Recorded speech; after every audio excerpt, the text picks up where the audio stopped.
I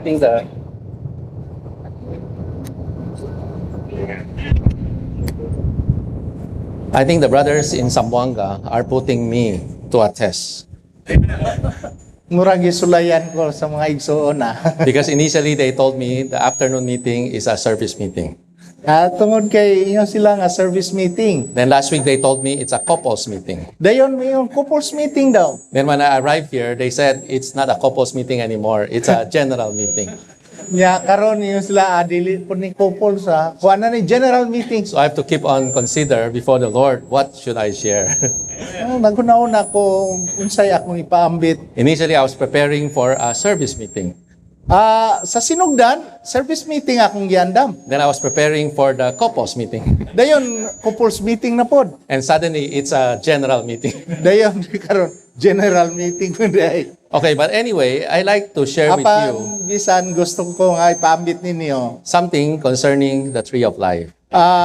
Butang iya sa kahoy sa kinabuhi. Because one of the messages in the Working Ones Conference, which was the last Chinese-speaking conference, ang mensahe dito sa Working Ones Conference was Job and the two trees. Katong duha sa Job. Si Job ug ang duha ka kahoy. Right. Job was a good man. Si Job usa ka maayong tawo. Right. And his friend thought he must have done something wrong. O tungod sa iyang kahimtang nagunaw na ang iyang mga higala nga nakasala gid ni. So they are in the realm of right and wrong. Busa na sila sa ginsakpan sa husto ug sayop. Right? They are in the realm of good and evil. Naa sila sa ginsakpan sa maayo ug dautan. Right? Job was saying he's right. The friend says you're wrong. Si Job nagingon, wala ko'y sala niya. Ingon po na yung mga higala, nakasala gyud ka. Now, I believe if you are in the recovery, ako nagtuo nga kung naa ka sa pahiuli, you already know that good and evil belong to the same tree. Nasayod yun ta nga ang maayo ug dautan usara ka punuan. In fact, I remember more than 20 years ago, we had a new one who came to our small group. Ako 20 ka tuig nga agi dunay bagong uban kanak. And he had many questions. Nya daghan kay siya pangutana. At the back of his Bible, he had more than 170 questions. Sa luyo sa iyang Biblia, sobra sa 170 nga gilista nga mga pangutana. I believe his Bible reading is more serious than all of us. Tuo ko nga seryoso gyud iyang pagbasa sa Biblia. But we know too many questions because distraction. Apan nasayod ta nga kung sobrahan na gani ang mga pangutana. So our brother and I usually would have dinner with him before the small group. Busa atong igsoon sa dili pa mag small group meeting, makiguban kaniya. So that he could already ask the questions he want to ask before the small group. Aron makapangutana siya sa wala pa ang tigom. So that during the small group, he would not ask anymore. Aron sa small group meeting, dili na siya mangutana. But sometimes he cannot be stopped. So even during the small group, he would still ask. Sa usahay, di yun mapungan, mangutana ra gyapon. Then one day, we just told him plainly, brother, we cannot answer your question. Hantod nga, abot na yan ang panahon nga umi nga, igsoon, di na may makatubag sa imong pangutana. We have no answer to many of your questions. Wala na gyud may ikatubag sa daghan nimong pangutana. Then we told him, but we will ask you a question instead. Apan naami ipangutana nimo. Do you know what I asked him? Nasayod mo unsay akong gipangutana? The question I asked him was, what was the first thing God wanted man to do after He created man? Ang akong gipangutana niya, unsa man ang unang gisugo sa Ginoo human nga gilalang ang tao. What was the first commandment of man, Unsa may of God to man? Unsa may unag yung sugo sa Dios human niya gilalang? Do you know the answer? Tao. Nasayod mo? What? Nasayod? Yes, eat the tree of life. Ang sugo sa Ginoo kaon sa kahoy sa kinabuhi. Actually, the direct command is do not eat the tree of knowledge. Ang direkta gyud nga sugo, ayaw kaon sa kahoy sa kaybalo. But of course, implication-wise means what? Eat the tree of life. Busa, ang bot pasabot nga kaan ang kahoy sa kinabuhi. I believe not only our brother knows the answer, all of us know the answer. Nasayod ko nga nahibalo ang uban sa answer. And that brother said, oh, How could I have missed that? Ay, ingon tong tigpangutana, ay, nganong nakalimot bang ko ana? He had many questions, but he missed the most important one. Daghan kay siya pangutana, pero wala siya kapangutana sa labing importante nga pangutana. So eventually he was baptized Hantod nga ng bautismohan. and he started to join meeting. Nagsagol, uban siya sa tigom, And he invited his friend to our iyang meeting. gimitar iyang mga amigo. Well, sad to say, eventually he also left. Apan hinoon, makasusubo kay nawala. But the friend that he brought to the church became remaining fruit. Ang iyang kauban nga, iyang gidala sa iglesia, mo'y nagpabilin. Became one of the elders of the churches, one of the churches in Metro Manila. Nahimong ansyano sa usa sa iglesia sa Metro Manila. Later on, he dropped his job and became one of the co-workers. Nahimo siyang co-worker. And now he's serving in another country. Karon nangalagad siya sa laing nasod. But the main point is, Ang punto mo, he missed it. ang katong tao na nasipyat siya. He told me he was a serious Bible reader since he was 17 years old. Sulti siya nga 17 anyos pa lang siya. When we had Seryoso gyud siyang When we had contact with him, nagtuon sa he was in Biblia. his 40s. When we had contact with him, he was in his 40s at that time. Kung sa among pag-istorya, nagbumi 40 anyos na siya. So for 17 anyos siya nagsugod. So for more than 20 years, he read the Bible, he missed the most important thing. So 20 katuig kapin niyang binasa sa Biblia, iyahang nasipyatan ang labing importanteng punto sa Biblia. Actually, Brother Lee himself also missed it. Si Brother Lee, wala po nakakita dayon nini. Not until in the 40s when he had tuberculosis. Hantod nga siya doon na gi-TB nga 40 anyos siya. And he stopped from all his services. Og miundang siya sa tanan niyang pagpangalagad. Only then did he saw this matter of the tree of life. Niadtong panahon na lang siya nakakita ni butang labot sa kahoy sa kinabuhi. And he himself testified that all his services previously are in the wrong tree. O iyaha nang paghimatod siya nga ang iyahang pagpangalagad kaniadto sayop nga punuan. He had a big turn in his service since he saw that vision. Dako kayo ang iyang pagliso sa pagkakita niya niini. So although we all know the tree of life, Bisan ko nasayod na ta sa kahoy sa kinabuhi, I'm not sure if this is really a governing vision in our living and service. wala akong masayod kung tinuod ba gyud nga kining pananaw na mo lihok sa ato ang pagpangalagad. Because many times when situation happens, we also fall into right and wrong. Tungod kay sa daghang mga higayon sa nana ang sitwasyon na hulog ta sa sayop ba ni o correct ba ni mayo o dautan. Yeah, who is right?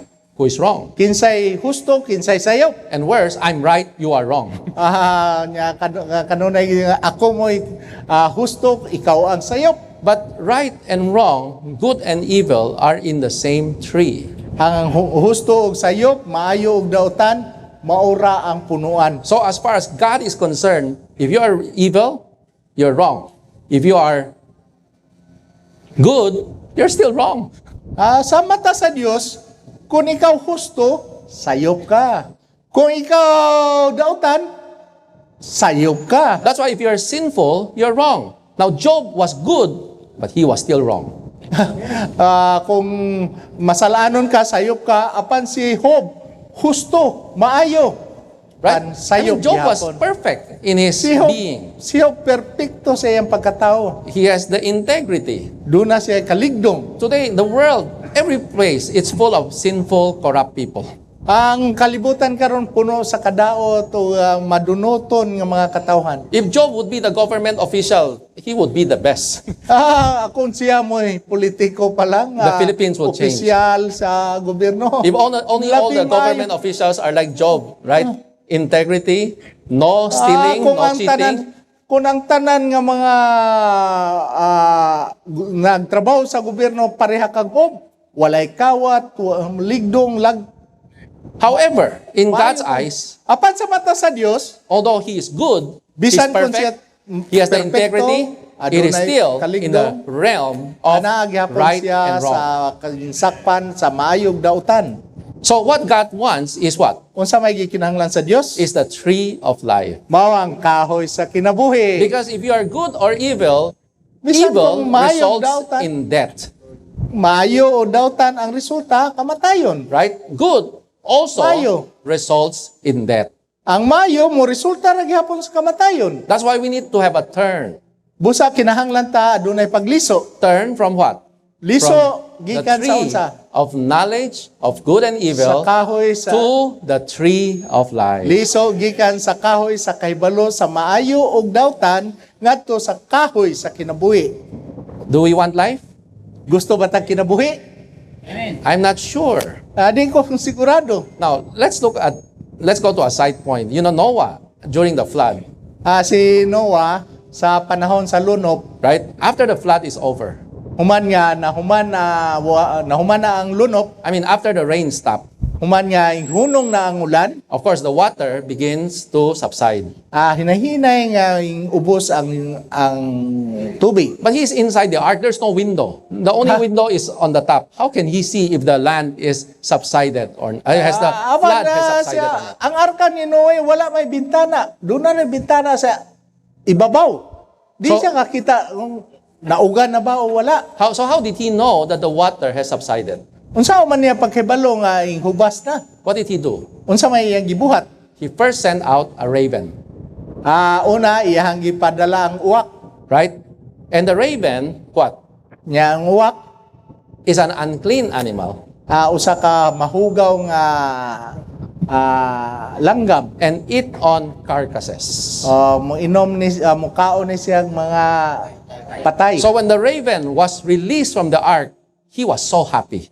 Sa dinha nga gipagawas ang uwak, lipaya sa uwak oy. Because after the flood, so many corpses, so many Daghan kayong carcasses. daghan kayong patay gyud. He now has a buffet, eat all you can. Dako kayong buffet nga eat all you can, kaon taman-taman. Right?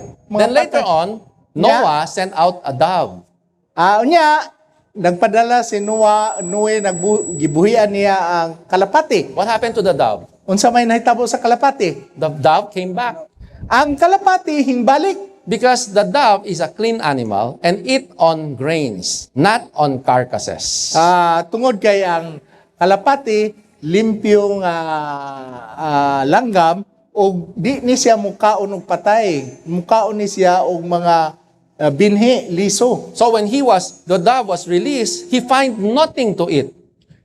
Tungod kay paggawa sa kalapati, tanaw niya wala ko'y makaon. So he came back to the ark. Busahin balik siya sa arka. After 7 days, Noah released the dove again. Human sa 7 ka adlaw, si Noe gibuhian na po niya ang kalapati. Now this time, the dove came back with what? With an olive branch, sprout from the olive. Kining panahon na, ang kalapati nagdalag dahon sa olibo. So there's something now to eat, but still not enough. Doon na nay makaon pero kulang. So he came back again. Imbalik na po siya. Then Noah waited another 7 days Unya, si Noe, hulat na po laing 7 ka adlaw. and released the dove the third time. Iyahang gibuhian ang kalapati sa ikatulong nga. Now this time, the dove did not come back anymore. Karong panahon na wala na mo balik ang kalapati. Why? Because the Ano? water has subsided Tungod kay ang tubig naing mala na. and there are plenty of food for the dove to eat. Tungod Living kay, things, grains, plants. Daghan ng liso, mga tanom, makaon sa kalapati. So the question is, are we the raven or dove? Unsa man ta? Uwak o kalapati? You ask yourself, are you a raven or a dove? Pangutan ay mong kaugalingon, unsa man? Uwak ba ko o kalapati? Sometimes when we talk about gossip, we are all ears. Usahay na agani mga chismis, lami kay paminahon. He was an ear. Let him hear all the gossips. Siya nga dunay igdulungog, maminaw gyud. But when it comes to what? The ministry messages, Pero kung ang mensahe sa pagpangalagad, we are what? unsa man? We fall asleep, Katulugon man. right? We are not that hungry. Dili wa tagigutom og mensahe. We are not anticipating, longing for it. Wala tanangandoy. So, you say you are a dove, I don't believe in you. Moingon ka nga ikaw kalapati, murag di man matuhan. You are probably a raven. Mura mag-uwak. So, you are in the realm of what? The tree of knowledge of good Naa and ka evil. sa kahoy, sa pag-ila, sa maayo ug dawtan. You're not in the tree of life. Wala ka sa kahoy sa And kinabuhi. Brother Lee even said, the raven felt imprisoned inside the ark because there are no carcasses inside the ark. Ang uwak, mura siya piniriso dito sa arka, kay may patay dito. So when the raven was released, he was so happy. So, pagkagawas niya sa arka, perting lipaya sa uwak. So sometimes during the meeting, some of the saints are just bored to death. Di ba? Usahay sa tigong, katulugon. Because in the church, we are supposed not to have any carcasses here, right? Wala may mga patay ko dire. Right? During the meeting, they are just so bored because there's nothing to eat. They are raven. My God. And then after the meeting, Human sa tigong. then they start to fellowship. Agoy. Daghanang sharing, oy. Right? They are now feasting on carcasses. Yan, nagpista yun sila sa mga patay. I believe you get the point I'm trying to tell you. Ay, hinautay niyong nakuha ang akong punto. We have to pray, Lord, Ginoo, I don't want to be a raven. adigyo ko gusto mahimong uwak, Lord. I don't want to feed on carcasses. Magkaon sa mga minatay. I don't want to fall into doctrinal knowledge, Dili ko gusto nga mahulog ko sa mga kaalam lang sa doktrina. into right and wrong, good and evil. Ngadto sa mga butang nga maayo o dautan, husto o sayop. Because that is to feed on death. Tungod kay kini mao ang pagpista sa kamatayon. I want to feed on life. Gusto ko mukaon sa kinabuhi. I want to be a dove that Gusto- nothing, no carcasses would, I cannot eat them. I cannot eat them. Nga bisang pagdaghang patay din di yung ko mukaon ana. Our sister a while ago shared she liked dinuguan. Ato ang igsoon nag-ambit siya nga gusto siya dinuguan. I'm very sorry. I find it so disgusting. Orang lisod ka. Dili maayo. Well, some people like,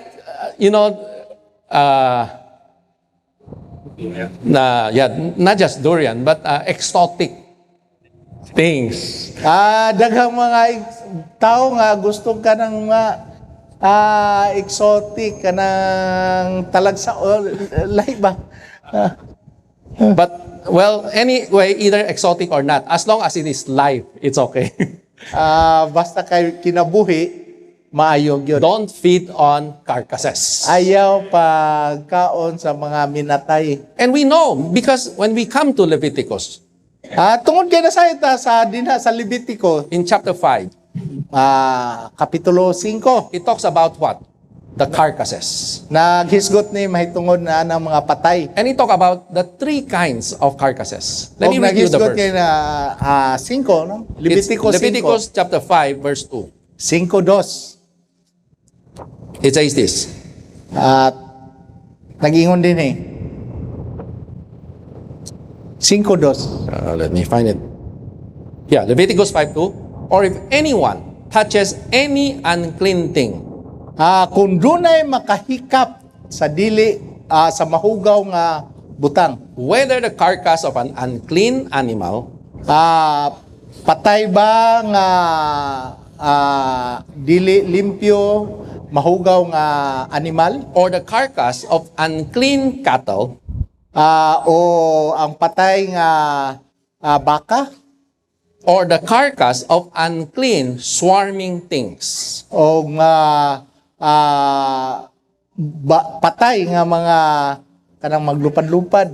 yeah, the creeping things, Creeping things. Nagakamang nga mga and it escaped his notice, And if he escape his notice, which means he touched any of the unclean without unya. noticing it, but touch it. nakahikap siya nga wa siya kay balong nakahikap. What will happen? He's unclean, then Kining he will be tawhana guilty. nga nakahikap sa patay, mahimo siyang mahugaw. So this verse tells us two things. Kining bersikulo nagsulti sa duha ka butang. Even if you touch it unconsciously, Bisan kun wala ka nahibalo nga nakatandog ka, the moment you touch it, you Sa dina, become makahikap ka. unclean. nahimo kang mahugaw. Well, you may say, I'm not a raven. I'm not eating carcasses. Dili ko uwak, wa ko mo kaon na ng But mga sometimes, patay. you just heard something. Papan usahay, wa lang ka kay balo nakadungog ka. And you are poisoned already. Unya nahiluan na ka atong mo nadunggan.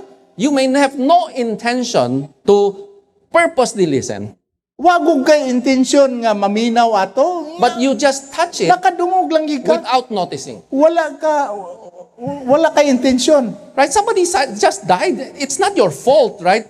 But it's just in front of you. Dunay namatay niya. Dili to sala nimo, namatay man si mga tubangan. You become unclean too.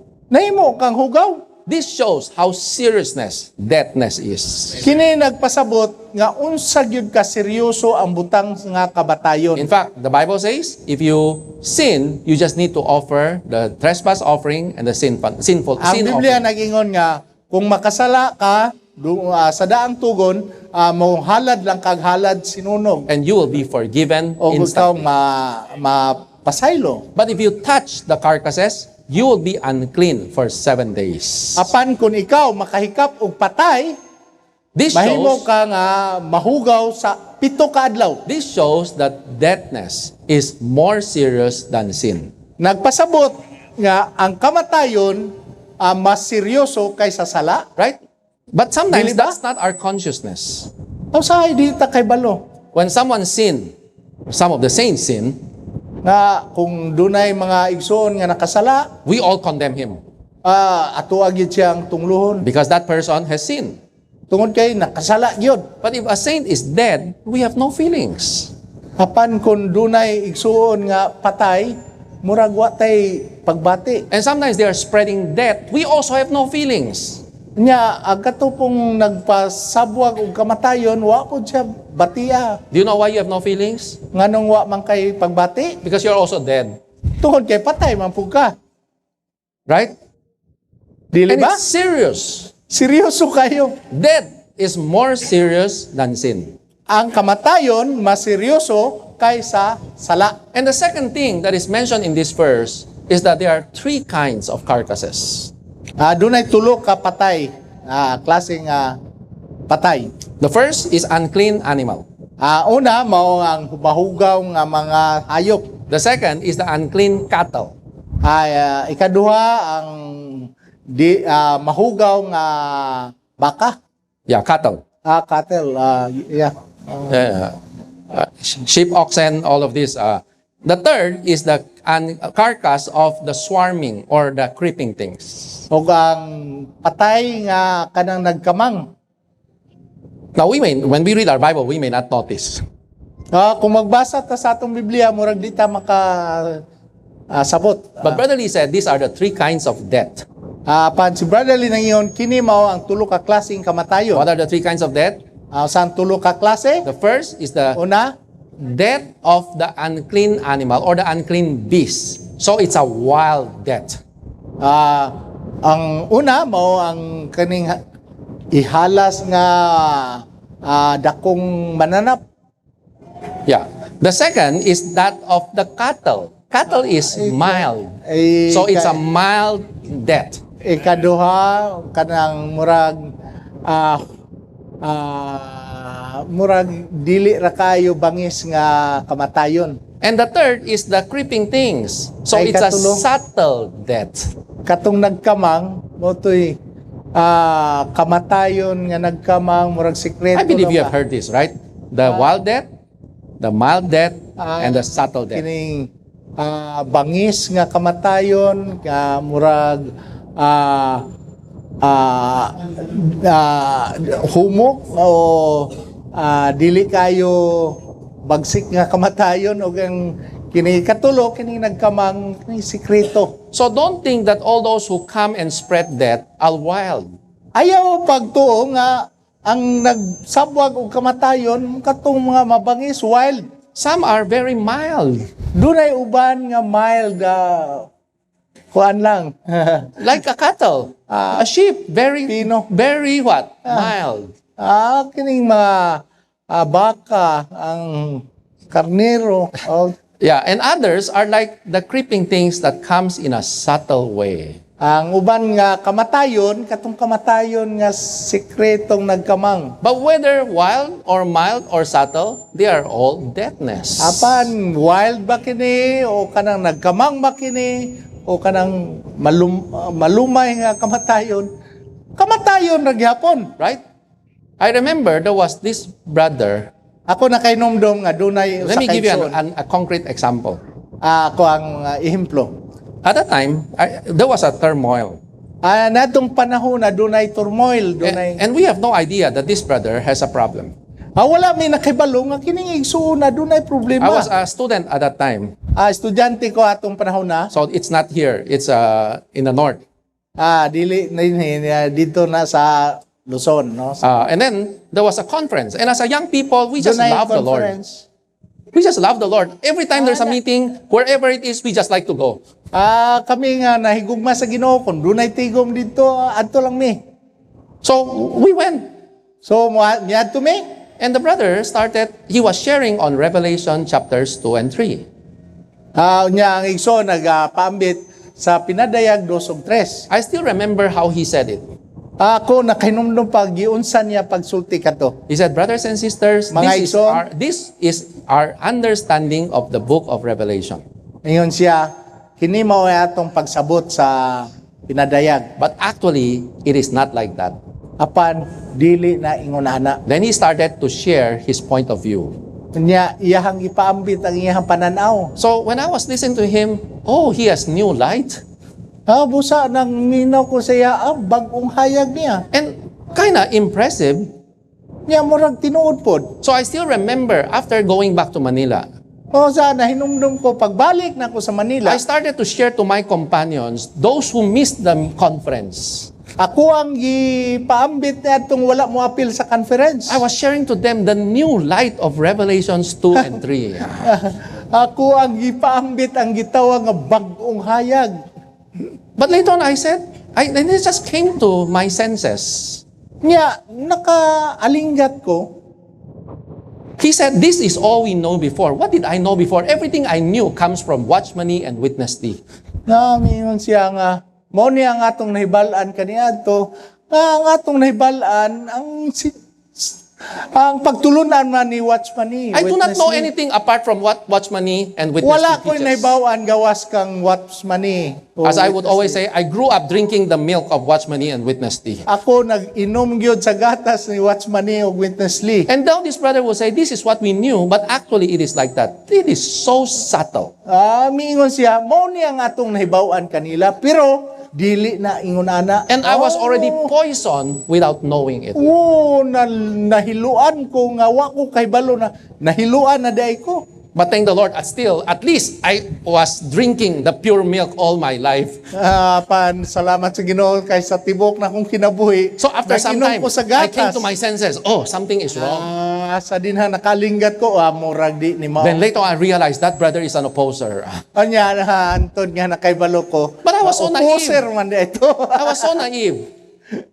I was so naive, Wala na ko magpakabana ato. right? But many times, even if you're not naive, they come in a subtle way. Bisan kung di ka magpakabana, muanha siya nga minaro nga pagi. But thank the Lord has given us the sense of life. Apan dalay ko ng Ginoo, naghatag ang Ginoo kanato sa pagbati sa kinabuhi. Right? Romans 8:6 is a miniature of the Garden of Eden. Ang Roma 8:6 usa kini ka sama nga pananawon sa garden sa Eden. The mind set on the flesh is death. Ang hunahuna nga na tumong sa unod kamatayon man. The mind set on the spirit is life and peace. Apan ang hunahuna nga natumong sa espiritu kinabuhi o kalinaw. So the moment you sense something is dead, something is wrong. Sa dinha nga makasinati ka nga murag kamatayon man, Even sayop if gyud. it seems right, as long as there's Bisan- deadness, it's wrong. Basta kay kamatayon ang imuhang nabatyagan, sayop gyud na. Even if it is not a gossip, even if it is true, even if it is Di sa confirmed, pagtinuod na, di sa pagdili na chismis, basta kay namatay ka. even if it is scriptural, even if it is Bisan ko doctrinally na correct. sa nas Biblia. But the moment you sense death, Apan sa dinha nga naughan ka, you have to namatay ka realize sa you are already in the tree of knowledge of anaa good and na evil. ka sa kahoy sa pag-ila sa mayog daw. But of course, the worst thing is you don't even sense it. Apan ang pinaka makasusubo kung wag yung kay gibati. You don't have the sense of death. Wa na kay gibati o kamatayon. Brothers and sisters, the sense of death is actually a traffic light, a warning light to tell you, you are what? Ang kanang pagbati nga kamatayon, usa na ka-warning. Warning you that you are out of the line already. You are out of the realm already. Nagawas na ka sa linya sa kinabuhi. You better quickly turn back. Balik na. So, brothers and sisters, we have to strengthen our sense of life. Busa atuag yung ligunan ng atong pagbati sa sulod. We have to touch life more often so that when deadness comes, even in a mild or subtle way, we will sense it. Atuag yung pamation ang kinabuhi aron kung dunay kamatayon mo abot makabatyag gyud kadayon. We have to know the truth in a way that when something counterfeit comes, we can know it's fake. Masayod gyud ta sa kamatuoran nga kung dunay peke nga moabot makabatyag gyud ta dayon. If you show me a bag and ask me whether it's genuine or counterfeit, I have totally no idea. Kung hatagan ko nimong bag moingon genuine gyud ni tinuod ni di ko kay balog tinuod ba na o maayo. You show me a jewelry and ask me whether it's genuine or fake, I have totally no idea. Kung hatagan ko nimong alahas moingon kag tinuod na nga bulawan. Who can determine whether a bag is genuine or counterfeit? Kinsa may makaibalo kung ang bag tinuod yun. Those who are handling the bags every day. Katong namaligyag bag, katong naggunit og bag pirmi kada adlaw. Who can distinguish whether a jewelry is genuine or fake? Kinsa may makaila kung ang alahas tinuod o dili. And we know all the counterfeit comes in a way that looks very Ang similar. tanan nga mga In fact, peke, sometimes looks just exactly like a Murag replica yung of the tinuod. original. murag yung original ang peke. Right? You need to be an expert in the genuine thing. Kinahanglan nga mahimo gyud kang eksperto sa mga butang. That's why we need to be the expert of life. Busa mahimo gyud tatang eksperto sa kinabuhi. Okay, this is not the right word, but I'll come back to this point. Ako na mo balik ko sa ning punto. But we do need to know life, familiar with the truth. Kinahanglan gyud ta nga aduna gyud tay kasinatian sa kinabuhi ba. Then we will not be deceived Kung naa ka sa kinabuhi, dili by the ka mild, especially the mild and the subtle death. dili na ka mailad sa pinong kamatayon. Then we come to Numbers chapter 6. Nya moadto ta sa Números kapitulo 6. In Numbers chapter 6 is Sa Números kapitulo concerning 6. the Nazarite. Naghisgot kini mahitungod sa Nazareno. And the Nazarite, we know they have, Nazario. to be a Nazarite, you need to fulfill certain Nazario. requirements. Adunay mga gikinahanglan aron mahimo kang Nazario. Right? You shall not shave your hair. Dili nimo putlan ang imong buhok. You shall not drink the wine, strong Dili or ka mild. mo inom og bino. And another thing is that all the days that he separates himself to Jehovah, he shall not come near a dead person.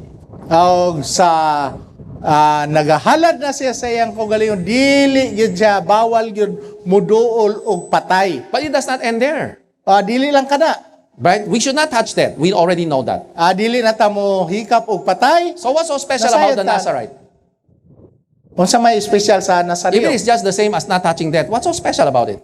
Unsa may nakalahi niya? The next verse says what? He shall not make himself unclean for his father or for his mother. Dili siya mahimong mahugawan sa iyang papa o sa mama For his brother or for o his sa sister iyang igsoong lalaki o babae. when they die. when they die. Kung mamatay sila, Because his separation to God is upon his head. tungod kay siya ginahina ngadto sa Dios. So this shows it's not just the deadness. It's the deadness of someone that is close to you. Dili gyud ka mudul sa mga kamatayon nga suod nimo. Right? In Leviticus, it's the carcasses of animals. Sa Levitico katong mga patayng lawas sa mga animal. Here is someone that is close to you. Dinhi igsuon lalaki suod kaayo nimo. But even if someone close to you, they die, you have to realize you are separated unto God. Kung mamatay sila, imuhag yung hinumduman nga ikaw ginahina ngadto sa Dios. We have to be sanctified even from all natural relationships. Maginahin gyud ka gikan sa natural nga relasyon. And this is not easy. Lisod ni. Right? What if our closest family members Sayunan ka are immediately family members na kay membros pamilya mamatay would be spreading death, o nagasabwag og kamatayon, would be taking another way? magahuna-huna og lain. What should we do? Unsa may atong buhaton? It depends. Are you a Nazarite or not? Depende kung nasaryo ka o dili. If you are a Nazarite, Kung ikaw nasaryo, you still have to be separated. kinahanglan magginahin gyud ka, palayo ka. The Lord wants to deal with all natural relationship. Ang Dios gusto gyud patunon ang atong natural nga relasyon. Okay, I think you got it. I don't have to explain further on this. Now, what if we got poison already?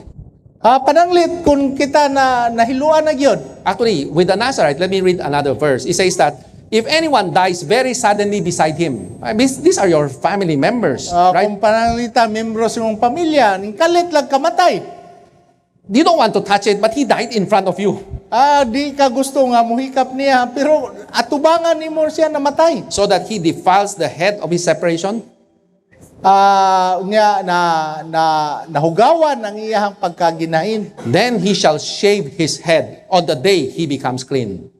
O siya upawan yun sa panahon nga siya mahimong The Nazarite should not limpyo. shave his head. But when you touch something unclean, you have to shave everything. Ang Nasaryo, dili putlan niya ang buhok, apan sa dinha makahikap siya It shows the kamatayon. seriousness of touching them. Kinahanglan nga upawan. Okay.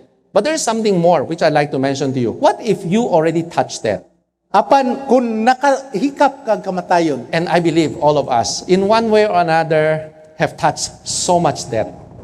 nasayod ko nga kita sa nini o niana nga pagi makatandog tag We are kamatayon poisoned, na hinluan ta. right? Maybe it's not the poison that you take it, die immediately, right? But still, you are Dili poisoned. katong hilo nga makapatay dayon. Is there an antidote to the poison? Doon na ba'y tambal ana? What is the antidote? Unsa man ang tambal? In 2 Kings, chapter Sa 4, ikaduhang hari, 12. it talks about Elisha. Naghisgot kang Elisha. Let me read you. Chapter 4, verse 38. Kapitulo 4, 38. Then Elisha returned to Gilgal, Si Elisha imbalik, and there was a famine in the land. ug dunay gutom sa yuta, And the sons of the prophets sat before him. ug ang mga anak sa mga propeta milingkod sa iyang kiliran. And he said to his attendant, Ug niingon siya sa iyang kauban, put on the big pot. ibutang ang dako nga Yeah, Big pot? Big pot. Pot. pot. Okay, dako nga kaldero. Yeah. And boil some stew for the sons of the prophets. O magpabukal ka o sabaw alang sa mga anak sa mga propeta. And one went out into the field to gather herbs. O ang isa dunay miadto sa umahan And he o found nanguha og gulay. Yeah, and he found a wild vine and gathered from it a lapful of wild gourds. Ug iyang nakakita siya dito gulay ug iyang gikuha kini. And he came and cut them up into the pot of stew, though Iyahang they kini did not know gipikas-pikas. what they were. Ug iyang ilunod dito sa binukal. And they pour out the stew for the men to eat. ug ilahang kuha ang sabaw aron kauno nila. And while they were eating some of the stew, they cried out and said, "Oh, men of God, there is poison in the pot." Dunay isa nga nagasinggit nga adunay hilo, ana. Can you imagine you're drinking? Suddenly, there's poison. What do you do now? Ayaw nilang higop-higop sa sabaw. Unya dunay isa nga hilo na. Makahilo na. Where can you buy the medicine to cure it? Asa man taron makangitag tambala na nga nakahigop man tag hilo. Then he said, verse Unya, 41, miingon siya, bring some flour. Pagkuha og harina. Flour is the antidote. Harina, tambal din. And he threw it into the pot and said, pour it out for the people that they may eat. And there was nothing harmful in the pot. Yun siya. Butangi ang harina ng sabaw, unya, pwede na ninyo imnon. Now, I'm not saying that next time when you're poisoned, use flour. Wala ko nag-ingon niya. O kung naay mahilo ninyo. Because if you do that butangan and die, don't blame me. baka mamatay. But the Bible did say that at the time of Elisha, they used the flour as the antidote. Sa panahon ni Elisha, ang Biblia nag-ingon nga gihimong tambal katong harina. What is flour made of? Sa magi, asagi ka ng harina. Where does flour comes from? Asagi ka Sisters, na. where does flour comes from? From the wheat, right? From something Gikan that ni is siya living. sa wheat, trigo. Yeah, it means it comes from plants, from life, something Yeah. of life. Nagikan siya sa trigo. So do you Nagikan know siya what's the antidote of death? kinabuhi?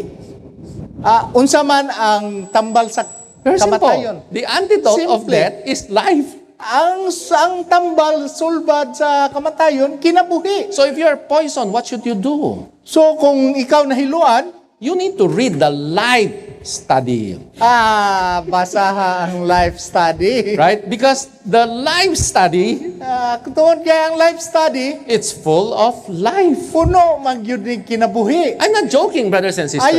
Wala ko nagkinumidya. Don't try to find out what's right, what's wrong. Ayaw pangita kinsay sayop, kinsay husto. Don't even try to explain, to prove, that what you heard is wrong. It has killed you. It will not work. Adili mangita kag sayop, sayop na mo nang namatay ka. What you need is life. Ang unsay kinahanglan nato kinabuhi. You know how prayer reading begin among us? Nasayod mo giun sa pagsugod ang prayer reading. Do we enjoy prayer reading? Nagpahimulos man ta ng prayer reading. It was in the Bible. Naana sa Biblia. Throughout the church history, many saints read without knowing prayer reading. Daghang nag-pray read sa Bible nga wala sila kay balo nga nagbasa ampo na sila. But how did the prayer reading begin in our midst? Apan giyon sa mga pagsugod ng pagbasa ampo sa atong taliwala. Actually, there's the practice before Brother Lee taught it. Aduna nay pagbansay sa basa ampo sa wala pagi tudlo ni Witness Lee ang basa ampo. The saints started to practice it, then Brother Lee started to show us from the Bible, this is it. Ang mga igsoon nagbasa ampo na sila ug unya si Brother Lee nagsulti nga naa kana sa So Biblia. we had the practice first before the teaching.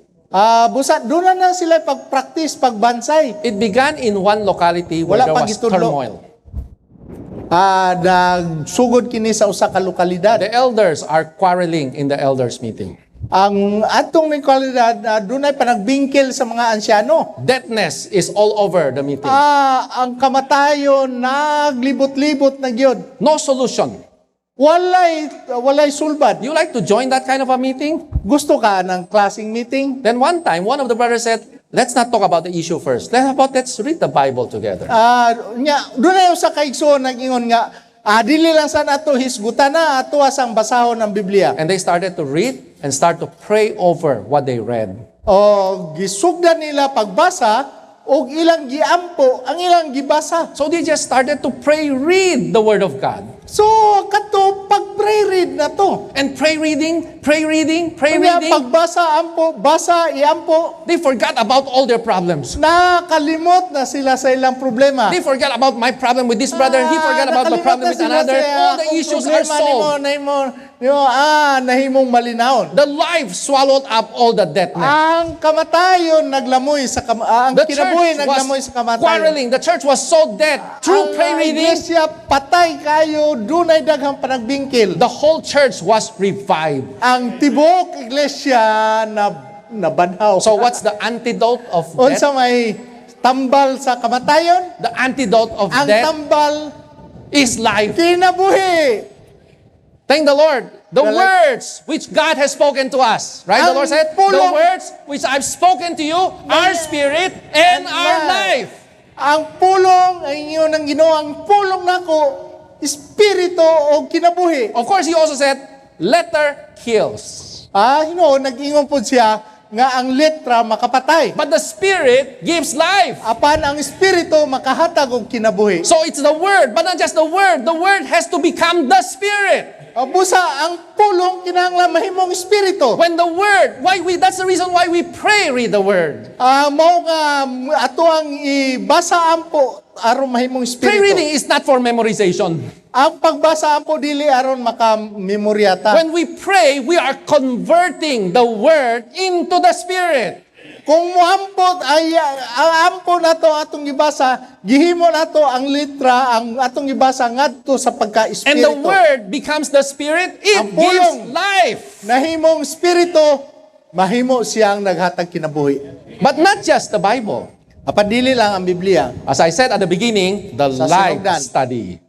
ang pagtulunan sa kinabuhi. Right? Actually, not just the life study, but all the ministry books. Dili lang ang life study, kundi tanan nga mga basahon nato. Let me give you another verse. Atagan ko lain nga bersikulo. In 2 Corinthians chapter 11, Kaduhang Korinto 11. what did Paul say? Unsa may gisulti ni Pablo? He said, Nagingon siya, "For I'm jealous over you with a jealousy of God." kaya ko na nabugho kaninyo sa pagpangabugho ni sa Dios. For I betrothed you to one husband to present you as a pure virgin to Christ. Kay ginasaad ta namo nga mahimo mong putli nga ulay ngadto kang Kristo. But I fear somehow, Apan ako na hadlok as the serpent deceived Eve by his craftiness. nga maingon nga ang serpente lingla kang iba. Your thoughts would be corrupted Ang from the inyong simplicity and purity toward Christ. Ang inyong hunahuna mahugawan sa inyong pagkayano. For if indeed he who comes preaches another Jesus, Kay dunay mo sangyaw og lain nga Hesus whom we have not preached, nga dili mo gisangyaw. or you receive a different spirit which you have not received, Og nakadawat mo laing espiritu nga wala niyo madawat. or a different gospel which you have not accepted, lahi nga ebanghelyo, you bear well with him.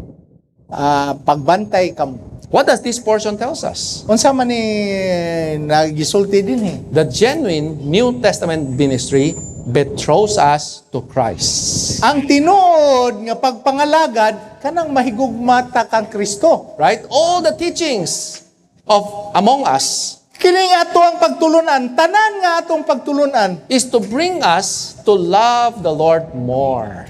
Dadon magdala kini kanato ngadto sa paghigugma sa Ginoo dugang pa. Right? The more you read the ministry, the more you Magdugang love the kang basa Lord. sa atong pagpangalagad, mahigugma ka sa Ginoo. The more you listen to other teachings, the more doubts you have. Magminaw kag lain nga pagtulunan, magkadugang ang And you imong lose pagduwa-duwa. interest. You lose Mawadan appetite. ka gana. But if you would come to the Word, Apan kumudul ka sa pulong, if you would come to the ministry, kumuanha ka sa you pagpangalagad, just cannot help but to love the Lord. mapungan ang imong gugma sa Ginoo. When I used to teach the Word of God class in the full-time training, Sa dinha nagtudlo ko, I used to give an illustration. ako ang ihatagan sila I believe I shared this in the middle age training.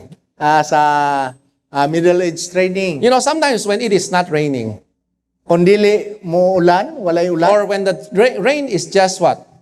Ambon lang. What do you call that in English? Kung ang Not ulan, shower, just, taligsik lang. yeah, trickling. Taligsik lang. Right? To get wet, it's very difficult. Kung gusto kang mabasa, lisod. But when it's raining, Apan kung kusog kayong ulan, raining hard, ulan kayo. you call that raining cats and dogs, right? Ah, To get wet, not get wet is difficult. Kung kusog kayong ulan, lisod kayo nga di ka Even sometimes with mabasa. umbrella, you still get wet. Bisang pag nagpayong ka, Yeah, I believe you experience that because the rain comes from all direction. nakasinati ko dahil lisod kayo nga Even if dili you ka have an umbrella, mabasa. you get wet all over. Bisang pag nagpayong ka, kay kusog kayong ulan, mabasa. I tell you, you read the ministry, it's hard not to get wet. Kung mubasa ka sa pangalagad, sa atong mga basahon, lisod nga di ka mabasa. You read the ministry, it's hard not to get live. Lisod nga dili ka makakuha og kinabuhi. You come to the Word of God, you come to the interpreted Word of God. You cannot help but to love the Lord Jesus. Amen. Kung basa ka sa atong basahon, dili gid mo mapugngan, mahigugma gid ka sa Ginoo. What is this? This is the antidote to death. Mao kini ang tambal sa kamatayon. So let's get more into the Word. Dugang kita sa diha sa pulong. Get more into the ministry. Pagpalalom ta diha sa pagpangalagan. Just as in Acts chapter 5, Sama sa buhat 5. the Pharisees said to the disciples, you have filled the city with this teaching. Ingon ang mga Parisiyo, napuno na ning syudara sa ilang pagpadudlo. Let's fill the church with the healthy words. Puno na to ang iglesia sa himsog nga pagtulunan. Let's fill the church with what? The word of life. Ato ang puno ang iglesia sa pulong sa kinabuhi. That even if death comes, Bisan pag moabot ang kamatayon, there's antidote and there's doon na nay inoculation. tambal. Doon na nay bakuna. I think I'll stop here. Dinhilang ko. The meeting ends at 3, right? Amen. Still like to give some time for you to share. Aron doon na pa'y panahon nga mo. But let me give you the last 2 verses. Apan muhatag pa ko duha ka bersikulo. The first one Ang una, is Ephesians chapter 4, verse 29. Epeso 4:29. Let no corrupt word proceed Ayaw, out of your tugote. mouth, Ayaw tuguti nga dunay dunot nga mga pulong nga mugawa sa imong baba. but only that which is good for building up, Apan katulamang pulong nga makatukod according to the need, sumala sa gikinahanglan that it may give grace to those who hear. aron makahatag kini grasya sa nakadungog. So a while ago, all the points that I mentioned was about our receiving. Akong gisulti ganina mo ang atong pagdawat. This verse is about our ministering or our speaking. Kining bersikulo ang atong pagpangalagad. Right? We should not accept that. Dili nato dawaton. But even more, do not spread death. Apan ayaw gyud pagpakalat og kamatayon. Let no corrupt word proceed Ayaw out of your gyud mouth, gulaa sa imong baba ang makadaot. but only that which is good for building up. Apan kana lamang pulong nga ayo sa It may pagtukod give grace to aron those who hear. makahatag kini grasya sa nakadungog. What is grace? Grace man ang is grasya? none other but the Lord Jesus Himself. Ang grasya mao si Ginoong Hesus mismo. So we want, every time we speak, So matag panahon nga mamulong ta big meetings, sa small dakong meetings, meeting, sa gagmay meeting, formal fellowship, informal fellowship. formal o dili formal nga In pakikambitan. the meeting hall, at the restaurant, Sa meeting hall ba o sa restaurant in the living room, at the dining area, o sa imuhang kwarto o sa kananan ba? every word we'll say would give grace to people. Ang imuhang gisulti kinahanglan magrasyahan ang nakapaminaw. And not just give grace, it Dili can lang. build us up. Feel. Build us up. Dili lang mohatag og grasya kundi makatukod usab. Amen. Praise the Lord. Dalaygon ang Ginoo. So let me end with one verse. Ako ang tapuson sa usa ka bersikulo. Deuteronomy chapter 30, verse 19. Deuteronomio 30:19. I call heaven and earth to witness against you today. Ako ang gitawag ang langit ug yuta alang sa pagsaksi. I have set before you life and death, Ako ang blessing and curse. akong gitanyag kanimo ang duha ka butang, kamatayon ba o kinabuhi. Therefore, choose life, Pili ang kinabuhi. that you and your seed may live. Aron nga ikaw ug ang imong mga binhi Choose life, mabuhi. Pili ang kinabuhi. that you and Aron your ikaw seed may ug live. ang imong mga anak mabuhi. A while ago, this morning, I said, for the three persons, their overcoming has nothing to do with their children. Ang katong kadaugan sa tulo nga atong nahisgutan, walay labot tong ilang mga anak. Your overcoming will not, your children will not automatically become overcomers. Dili to makaapekto sa ilang mga anak. Dili. But this verse tells us otherwise. Apan dinhi. If we are choosing death, Kung imuhang pilion ng kamatayon, of course we will die. mamatay kita. But you have to think, how about your wife? Apan hunaw na ang imong asawa, How about your children? imong anak, How about your children? ang anak sa imong anak. Do you want them to follow you Gusto ka nga musunod in the path of death? nila sa linya You may sa think about kamatayon. yourself, Moingon ka sa imong kaugalingon, but think about your children. hunaw na imuhang mga anak. I think that's enough. You get the point. Amen. Choose life. Pilion ang kinabuhi.